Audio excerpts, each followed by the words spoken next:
Welcome to the Slop Farm. Enjoy the video.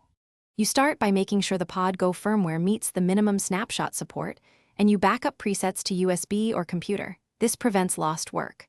Once done, power or battery must be stable. Snapshots must not be interrupted. Now, go into the preset and open Edit. Enable the snapshot function so the device can store parameter sets. You do this first because snapshots are per preset.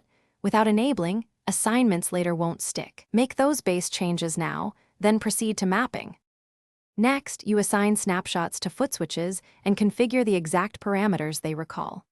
Select a snapshot slot, set amp models, effect states, and level for that slot.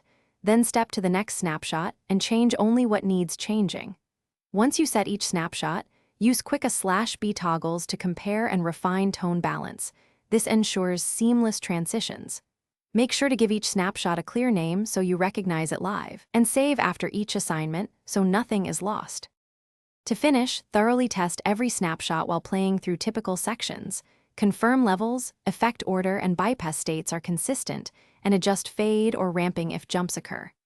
If a snapshot refuses to recall, reload your backup, re-enable the snapshot feature on that preset, reassign the slots, and save. This usually fixes corruption. Only use factory reset when multiple presets are damaged. Before that, export any working presets so you don't lose usable sounds. Thanks for watching. Consider subscribing if we helped you today.